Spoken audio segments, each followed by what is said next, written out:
네, 이번 시간에는 인권보장과 헌법, 인권 문제의 양상과 해결, 우리나라의 인권 문제의 양상과 해결에 대해서 공부하도록 하겠습니다.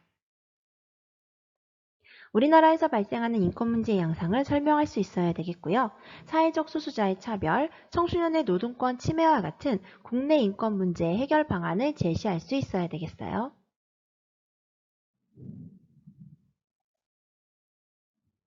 자, 우리 교과서 114페이지에 나와 있는 내용이에요. 우리나라 중앙선거관리위원회에서는 몸이 불편한 사람들을 위해서 좌우 폭이 일반 기표대보다 넓은 기표대를 제작 설치하고요. 또 손목에다가 장치할 수 있는 기표 용구를 비치해서 이들의 참정권이 실질적으로 보장되도록 하고 있습니다. 또한 영어, 중국어, 베트남어와 같은 다른 나라 언어로 된 지방선거 안내서를 제작하고 배포해서 이주 외국인들도 좀 더 쉽게 투표에 참여할 수 있도록 하고 있죠.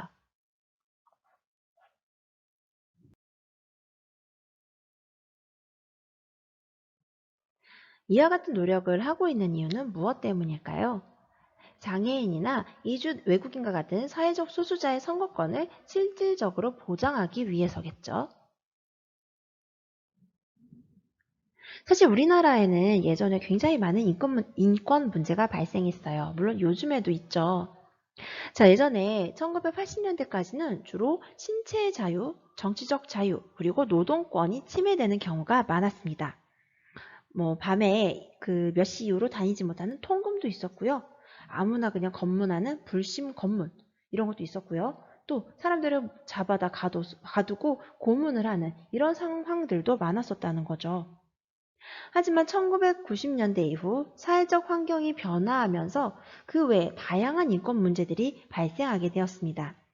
고용 불안, 또 급속한 고령화, 또 다문화 사회로의 진입 등으로 인해서 이제 새로운 인권 문제를 우리가 생각할 필요성을 많이 느끼게 되었던 거죠. 요즘에 우리 사회에 불거지고 있는 주요 인권 문제는 사회적인 소수자를 차별하거나 청소년의 노동권을 침해하는 것과 같은 내용들이라고 볼 수가 있겠어요. 사회적 소수자, 우리가 어떤 사람들을 사회적 소수자라고 이야기할까요? 신체적 또는 문화적 특징으로 불리한 환경에 놓여 있거나 차별 대우를 받는 사람들로서 자기들이 다수의 사회 구성원들과는 다른 대상임을 인식하는 사람들의 집단을 우리가 사회적 소수자라고 이야기합니다. 여성, 장애인, 이주 외국인, 북한 이탈 주민, 비정규직 근로자들이 불합리한 관행이나 제도, 편견 등으로 인해서 많은 차별을 받고 있죠. 여기서 사회적 소수자라는 것은 단순히 숫자를 가지고 이야기하진 않아요. 우리 교과서 115페이지 날개에 보면은 인종차별법이 존재하던 시절에 남아프리카 공화국에서 대다수의 인구를 차지하고 있었던 흑인들, 거의 80%에 가까웠거든요. 이런 사람들이 오히려 사회적 소수자로서 차별을 받았었거든요. 그렇기 때문에 이 사회적 숫자는 단순히 숫자가 적은 사람을 의미하는 건 아니라고 생각을 하셔야 되겠어요. 우리 교과서 115페이지에 국내 인권 문제의 다양한 양상이 나와 있습니다. 자, 먼저 장애인에 대한 내용 볼게요. 장애인들은 기본적인 이동권조차도 마음대로 누리기 어려운 경우가 많습니다. 장애인의 숫자가 단순히 적기 때문에 우리가 장애인을 주변에 많이 못 보는 걸까요? 아니에요. 사실 그 정도의 차이는 있지만 장애를 가진 사람은 100명당 한 5% 정도, 4.9% 정도 된다고 해요. 그렇다면 장애를 가진 친구가 사실 우리 4개 학급 중에 한 4, 5명은 있어야 된다는 거죠. 그런데 우리는 어때요? 많이 보지 못하죠? 결국 장애인들이 기본적인 이런 생활조차도 제대로 하기 어려운 상황이라는 걸 알 수가 있어요. 선생님은 장애가 없기는 하지만 선생님은 이게 유아차를 끌고 다니면서 장애에 대한 경험을 많이 할 수가 있었어요. 이 유아차가 가지 못하는 곳이 굉장히 많더라고요. 그렇다면 걷기 어려운 사람들은 당연히 더 갈 수 없는 곳이 많겠죠.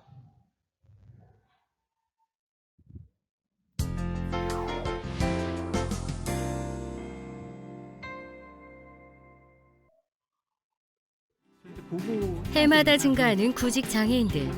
하지만 여전히 취업 전선에서 차별받고 소외당하고 있는 장애인 구직자들의 목소리를 들어봅니다.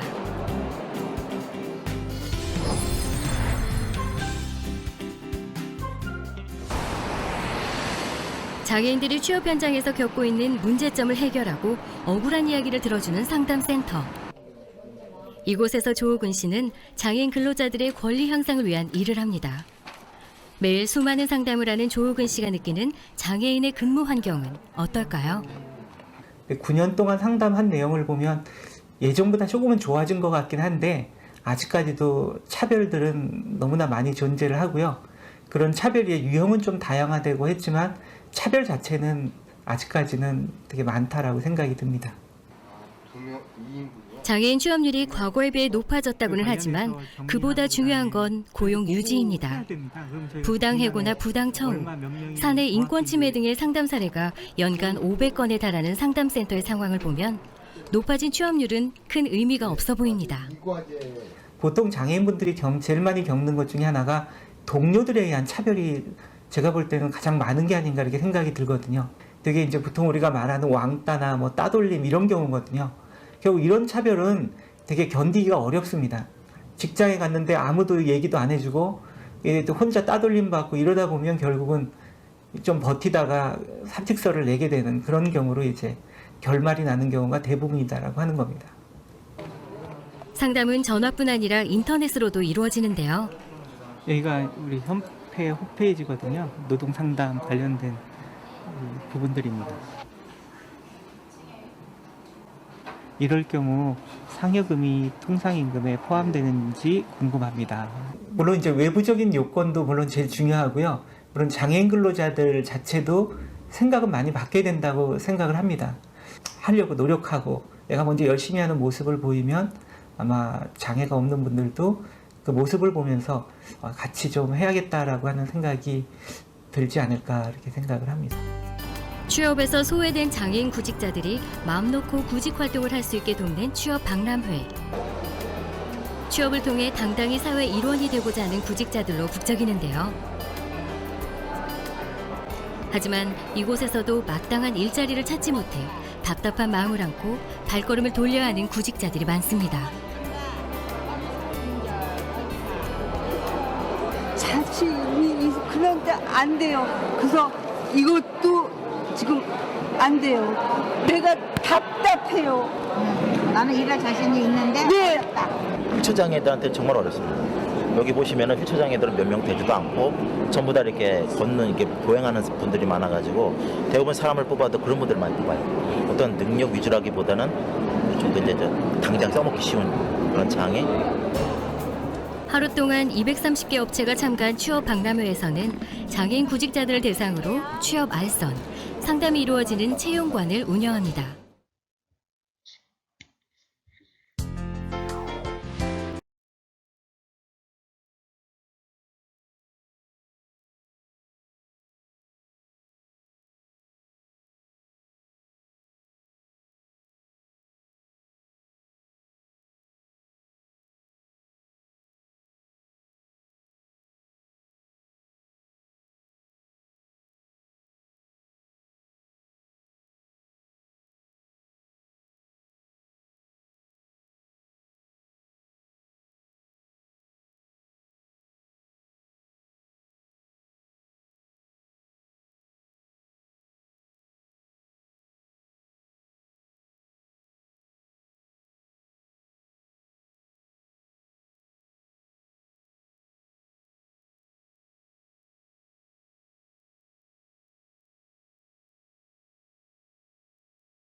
네, 다음으로 이주 외국인에 대한 내용 보도록 하겠습니다.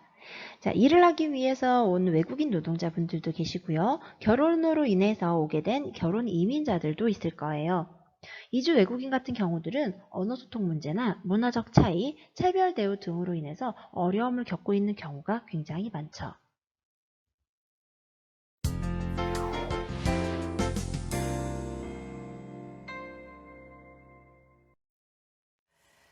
네, 요즘 농촌의 부족한 일손을 외국인 근로자들이 많이 채우고 있는데요. 열악한 처우나 폭행, 또 임금 착취가 비일비재하고 항의라도 했다가 쫓겨나면 불법 체류자가 되는 경우도 있습니다. 차주혁 기자와 전종환 기자가 그 실태를 취재했습니다. 아직 동이 트지 않은 어스름한 새벽, 비닐하우스 안에서 불빛이 새어나옵니다.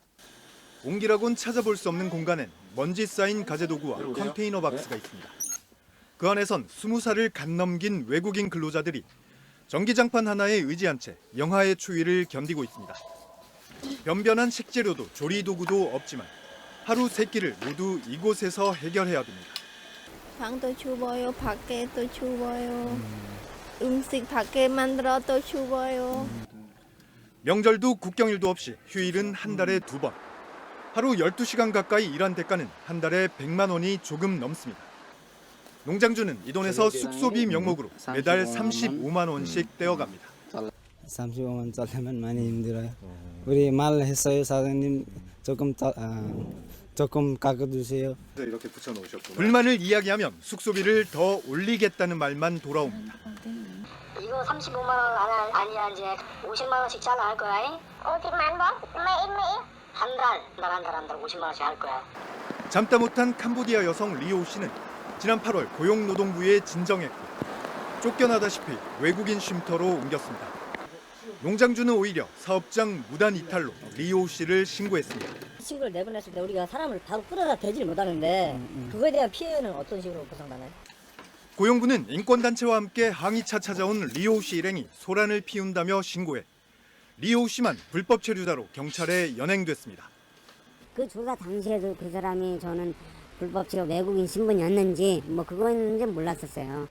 현재 리오 씨는 이곳 청주 외국인 보호소에 구금돼 강제 출국당할 위기에 처했습니다. 외국인 근로자의 열악한 노동 환경이 비단 한 개인만의 문제일까요?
네, 다음으로 비정규직 근로자의 내용 한번 보도록 하겠습니다. 자, 계약직이나 일용직, 그리고 시간제 근로자와 같은 사람들을 우리가 비정규직 근로자라고 이야기를 하는데요. 저임금과 열악한 근무 환경으로 많은 어려움을 겪고 있죠. 자, 요즘에는 이 노인분들에 대한 인권 문제도 굉장히 심각한데요. 급속한 고령화에도 불구하고 개인적 노후 대비가 부족한 경우가 많죠. 또 복지 정책이 미비하기 때문에 노인분들이 생존권을 위협받고 있는 경우가 굉장히 많습니다. 자, 그렇다면 이런 사회적 소수자 차별 문제를 해결하기 위해서 우리는 어떤 것들을 할 수가 있을까요? 사실 사회적 소수자에 대한 지속적인 차별은 사회 갈등의 원인으로 작용해서 사회 통합의 장애가 될 수 있습니다. 따라서 사회적 소수자 차별 금지를 규정한 법률을 제정하고 각종 지원 제도나 정책을 실시하고 또 사회 구성원들에 대한 지속적인 교육과 의식 개선 활동 등을 실천함으로써 이런 문제들을 해결해 나가도록 노력해야 되겠죠. 자, 제도적 측면과 의식적 측면 두 가지로 나누어서 한번 살펴보도록 할게요. 자, 차별을 금지하고 각종 지원책이 규정된 법률을 제정해야 되겠습니다. 또한 국가인권위원회가 나서서 차별 행위를 조사하고 구제해야 할 것입니다. 이주 외국인에 대한 사회 적응을 지원하고 또 이런 정책을 수립해 나가야 되겠죠. 의식적으로도 사회적 소수자들에 대한 상황을 이해하고 다양성을 존중하는 자세가 필요할 거예요. 이를 위해서는 지속적으로 교육을 하고 또 의식 개선 활동을 하는 등의 방법들이 필요하겠습니다. 자, 우리 교과서 116페이지에 사회적 소수자의 인권 침해 사례를 분석하고 사회적 소수자에게 보장되어야 할 권리에 대해서 이렇게 생각해 보도록 되어 있는데요. 자, 자료 1과 자료 2를 통해서 우리가 어떻게 해야 할 것인가 좀 생각해 볼 필요가 있을 것 같아요. 자, 자료 1은 장애인 인권 침해에 대한 내용이네요. 자, 지체장애 3급을 받았는데 장애가 있다는 이유로 암보험 가입을 거절당했다고 해요. 자, 어떤 근거가 없이 장애가 있다고 해서 암보험 가입이 어렵다는 것은 인권을 침해한 사례라고 볼 수가 있겠죠. 자, 이렇게 직접적인 질병과 관련이 없음에도 불구하고 보험 가입을 거부하는 것은 정당한 사유 없이 장애인을 차별한 사례라고 볼 수가 있겠습니다. 자, 자료 2번은 장애인 차별 금지 및 권리 구제에 대한 법률인데요. 바로 이 법에서 이렇게 명시하고 있네요. 정당한 사유 없이 장애인을 제한, 배제, 분리, 거부하여서는 안 된다라고 명시가 되어 있습니다.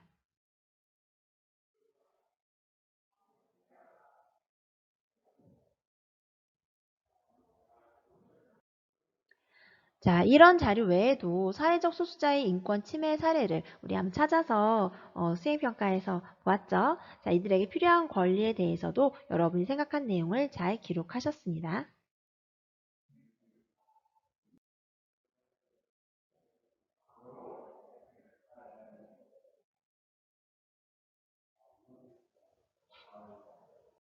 네, 다음으로 청소년의 노동권 보장과 관련된 내용 알아보도록 하겠습니다.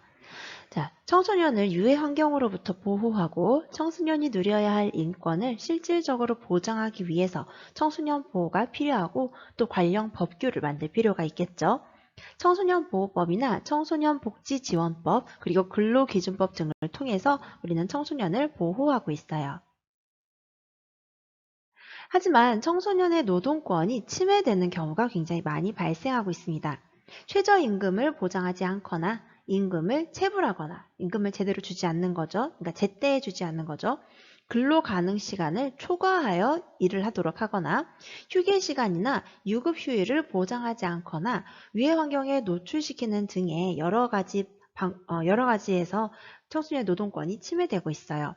자, 이것을 해결하기 위해서 고용노동부에 신고하고 또 초과 근로 요구 시에 거절하고 또 휴게 시간 및 유급 휴일을 보장하도록 요구를 해야 되겠어요. 또한 고용노동부 등에 상담을 요청하거나 아니면 청소년 관련 법률이나 제도를 보완할 수 있도록 이렇게 여러 가지 노력을 전개할 수 있겠습니다.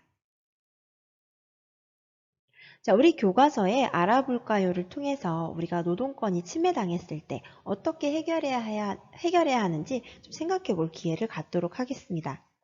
여러분은 아르바이트 이런 일을 해본 경험이 있나요? 또한 이런 경우에 부당한 대우를 받았던 경험이 있나요? 자, 여러분이 일을 하면서 부당한 대우를 받았을 때에는 고용노동부의 청소년 신고 대표 전화로 전화하여 상담하거나 지방 고용노동관서 민원실에 민원을 제기할 수 있습니다. 자, 본인이 관련 내용을 알고 있어야 유사시에 대처할 수 있겠죠. 자, 우리 부교재 19페이지에 청소년의 근로 10개명이 나와 있어요. 자, 우리 함께 같이 보면서 빈칸을 채워보도록 할게요. 자, 여러분은 만 15세가 넘어야 아르바이트 이런 근로를 할 수가 있어요. 여러분 만 15세 이상 되셨나요? 자, 또한 일하는 경우에도 부모님 동의서와 여러분의 나이를 알 수 있는 증명서, 즉 가족관계 증명서 같은 것들이 꼭 필요합니다.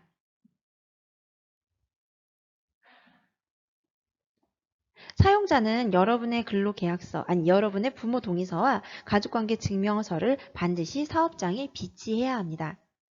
또한 근로계약서를 반드시 작성해야 되는데요. 여기에는 임금, 근로시간, 휴일, 그리고 업무 내용이 포함되어 있어야 합니다. 신체 접촉, 큰 소리로 떠드는 행위를 하지 않습니다. 둘째, 쉬는 시간에는 화장실, 특별실 이동을 제외하고 교실에 앉아 있습니다. 셋째, 도둑이 이동의 경우는 전속을 유지하고 다른 사람과 최소 1m 이상 간격을 유지합니다. 네, 유지하세요. 여러분 집에 있을 때에도 또 동네에서 밖에 돌아다닐 때에도 조심하세요. 아직 코로나가 아직도 확산세에 있죠. 조심하세요. 자, 그 다음 4번 이어서 볼게요. 자, 청소년도 성인과 동일한 최저임금을 적용받습니다. 지금 현재 최저임금이 얼마인지 알고 계시나요? 네, 뒤에서 같이 살펴보도록 할게요. 성인과 동일해야 돼요. 자, 하루에 7시간, 일주일에 40시간 이상을 일할 수 없어요. 자, 하루에 7시간이면 주 5일 근무를 했을 때 57에 35시간 이상 근무를 하면 안 되죠. 35시간 넘겨서는 안 됩니다. 청소년이 동의했을 때에만 하루에 1시간씩 연장을 해서 40시간까지 근무가 가능한 거예요. 자, 다음 휴일에 일하거나 초과 근무를 했을 때에는 50%의 가산임금을 받을 수 있습니다. 여러분이 시급 10,000원의 일을 하고 있었다면 주말에 일할 때에는 15,000원을 받아야 된다는 거죠. 자, 다음 일주일을 개근하고 15시간 이상 일을 했다면 하루에 유급휴일을 받을 수 있습니다. 자, 유급휴가를 받을 수 있어요. 우리가 여기 8번에서 우리 부교재에 있는 8번에서 채우시면 되는데요. 하루에 유급휴일을 받지 않고 이것을 수당으로 받게 된다면 주휴수당을 받을 수 있는 거예요. 주휴수당. 자, 그리고 청소년은 위험한 일이나 유해 업종의 일을 할 수가 없어요. 뭐 PC방이라든지 아니면 노래방 아니면 비디오방 같은 곳에서 일할 수 없습니다. 자, 일을 하다 다쳤을 때에는 산재보험으로 치료와 보상을 받을 수 있습니다. 이것을 우리 법에도 기록이 되어 있는데요. 산재보험법과 근로기준법에 명시가 되어 있습니다. 자, 부당한 처우를 당했거나 궁금한 사항이 있을 때에는 청소년 번익센터 1644-3119로 전화하시면 상담을 받으실 수 있어요. 자, 지금 우리가 보고 있는 자료는 청소년 근로권익센터에서 만든 팜플렛 자료예요. 자, 여기에 들어가 보면은 우리가 이제 여러분이 일을 할 때 꼭 알고 있어야 되는 내용들이 여기에 담겨 있어요. 자, 여러분은 연소 근로자게 되겠죠. 아르바이트를 할 때 만 18세 미만일 때 표준 근로계약서를 반드시 작성하셔야 될 거예요. 자, 취업할 수 있는 연령이 나와 있는데요. 선생님, 만 15세 이상만 취업을 할 수 있다고 하시지 않으셨나요?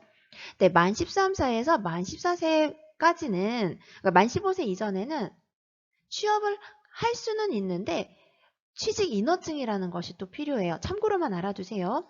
원래는 만 15세 이상인 사람들만 일을 할 수 있으나 만 13세 이상 15세 미만인 사람의 경우에는 의무교육에 지장이 없는 범위에서 예외적으로 취직을 허용하기도 합니다. 반드시 취직 인허증이 필요해요. 원칙적으로는 만 15세 이상만 일할 수 있다라고 생각해 두시면 되겠어요. 자, 그래서 준비서류, 여기 취직 인허증이라고 되어 있죠. 자, 여러분이 일할 때에는 가족관계 증명서와 동의서가 반드시 필요합니다. 자, 취업을 할 수 없는 장소들이 있어요. 취업을 할 수 없는 장소들 뒤에서 조금 더 자세하게 살펴볼게요. 자, 여러분이 임금을 지급받을 때에는 반드시 직접 여러분 본인에게 지급을 하셔야 됩니다. 지급을 하도록 해야 합니다. 여러분 대신해서 뭐 동네 형이 대신 받아줄 수 없어요. 본인에게 직접 지급을 해야 되고요. 정기 지불해야 합니다. 한 달에 한 번 이상 정해진 날에 지급해야 하고요. 모든 입금은 전액을 한 번에 지급해야 돼요. 나 오늘 이달에 돈이 없는데 우리 아르바이트비 이번 월급날에 절반 주고 다음 주에 절반 줄게. 이런 식으로 하면 절대 안 된다는 거예요. 또 통상적으로 사용하는 화폐로 지급을 해야 합니다. 지금 여러분이 만약 예를 들어서 아이스크림 가게에서 일을 했어요. 이달에 적자라서 아이스크림으로 뭐 아르바이트비를 대신 주면 안 될까? 절대 안 된다는 얘기예요. 돈으로 받으셔야 됩니다. 자, 최저임금 나와 있네요. 자, 2021년 올해 최저임금은 네, 종이 쳤습니다. 네, 올해 최저임금은 8,720원이에요. 8,720원. 네, 8,720원이라는 걸 알아두시기 바래요. 자, 그런데 수습 기간에는 최저임금의 90%까지 지급 가능합니다. 90%까지 지급이 가능합니다. 자, 그 다음 주휴수당 볼게요. 주휴수당. 일주일에 평균 1회 이상 유급 휴일이 부여가 돼야 됩니다. 자, 지급 조건. 일주일에 15시간 이상 근무했을 때, 정해진 근로인 모두 출근을 했을 때, 다음 주 일할 것이 예정되어 있을 때에는 자, 여러분이 근로한 시간 나누기 40, 이건 중요한 건 아니고요. 이렇게 지급을 한다 정도 보시면 되겠어요. 자, 가산수당, 연장 근로를 했을 때, 자, 일주일에 최대 5시간은 넘어설 수 없다고 얘기했습니다. 5시간까지, 하루에 1시간까지만 연장 가능합니다. 자, 휴일 근로했을 때, 야간 근로했을 때 이렇게 가산수당을 받게 됩니다. 자, 휴업수당도 받을 수가 있어요. 자, 상시 근로자 5명 이상일 때 사용자, 즉 회사의 사유로 인해서 휴업하게 된다면 우리 회사가 잠깐 쉬게 됐으니까 너 잠깐 집에서 쉬면서 좀 기다려줘. 그동안은 돈을 주지 않겠어. 이렇게 하면 안 된다는 거예요. 70% 이상을 반드시 수당으로 지급해야 합니다. 자, 여러분이 꼭 받으셔야 된다는 거 알고 계셔야 되고요. 자, 그다음 근로시간. 자, 청소년은 하루에 7시간 이내, 일주일에 35시간 이내에만 일할 수 있어요. 하루에 1시간, 일주일에 5시간 한도로만 연장 근로가 가능합니다. 야간 근로와 휴일 근로는 사실 원칙적으로 금지되어 있어요. 하지만 노동부 장관의 인가나 아니면 여러분의 동의가 있을 경우엔 가능합니다. 자, 휴게 시간도 명시되어 있네요. 자, 4시간 이상 근무했을 때는 30분 이상, 8시간 근무했을 때는 1시간 이상 반드시 쉴 수 있도록 되어 있습니다. 자, 해고와 관련된 내용 그리고 퇴직금에 관련된 내용은 여러분 한번 읽어보시고요. 여러분이 혹시 일하다가 여러분의 권익이 또는 여러분의 권리가 제대로 제대로 지켜지지 않았을 때에는 반드시 청소년 근로권익센터에 도움을 청하시기 바랍니다. 자, 우리 조금 구체적으로 들어가서 볼게요. 자, 여러분이 일을 할 수 없는 곳들이에요. 여러분은 갱내, 광물 채취하실 수 없고요. 고압이나 아니면 잠수를 해야 하는 이런 작업은 할 수 없습니다. 자, 스쿠버 다이빙을 해서 들어가서 해야 하는 작업 할 수 없고요. 교도소나 정신병원 이런 곳에서 소각을 하거나 또는 이런 데서 일할 수 없고 소각을 하거나 도살하는 업무도 할 수 없습니다. 위험약품이나 육류를 취급하는 업무도 할 수 없어요. 여기서 일하고 싶은 사람 혹시 없겠죠? 자, 그럼 이런 곳들은 어떨까요? 여러분, 이런 곳에서는 일할 수 있을까요? 자, 일할 수 없는 곳만 골라볼까요? 여기에서 카페와 편의점을 제외하고는 모두 여러분이 일을 할 수 없는 곳들입니다.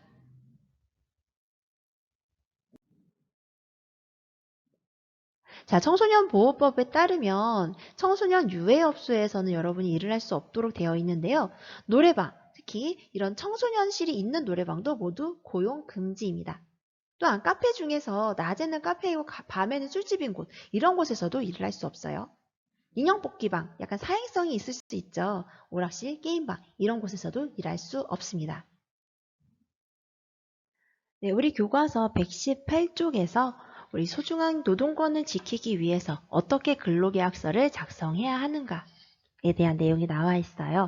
같이 볼게요. 자, 먼저 여러분, 근무할 수 있는 곳인지 확인을 해보셔야 되겠죠? 두 번째, 근로시간을 확인하시기 바랍니다.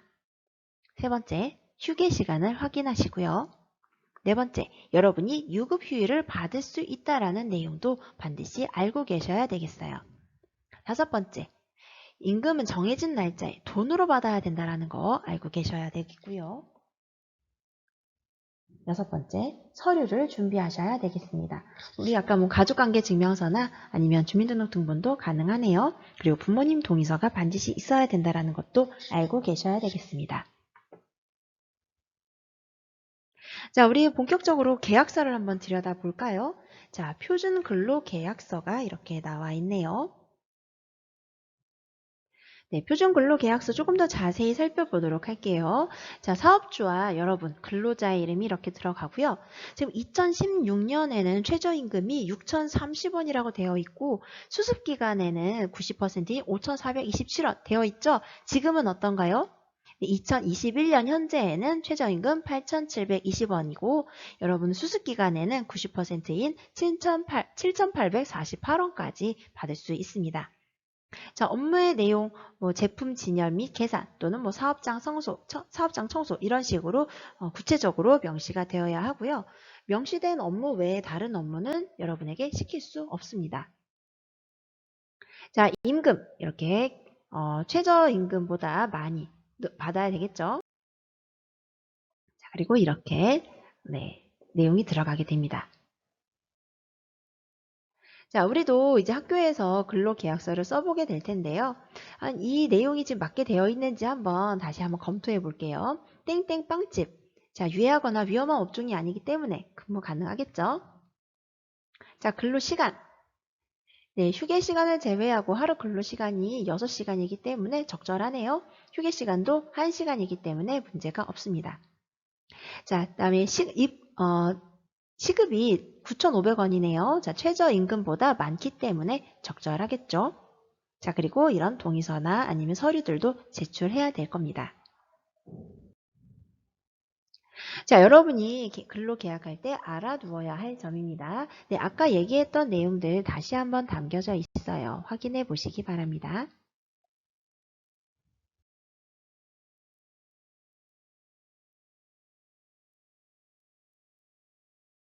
네, 이렇게 해서 우리 이제 청소년의 노동권과 관련된 내용까지, 우리 인권부터 청소년 노동권에 대한 내용까지 쭉 알아보았는데요. 자, 여러분이 앞으로 일을 하게 되었을 때 또는 아르바이트를 하게 되었을 때 이 사실을 반드시 기억을 하시고 여러분의 권리를 반드시 보장받으시기 바랍니다. 자, 오늘 여기까지 할게요. 남은 내용은 읽어보시고요. 우리 교과서에 있는 내용도 반드시 읽어보시기 바라요. 다음 시간에 세계 인권 문제의 양상과 해결에 대해서 공부하도록 하겠습니다. 여러분 수고하셨어요.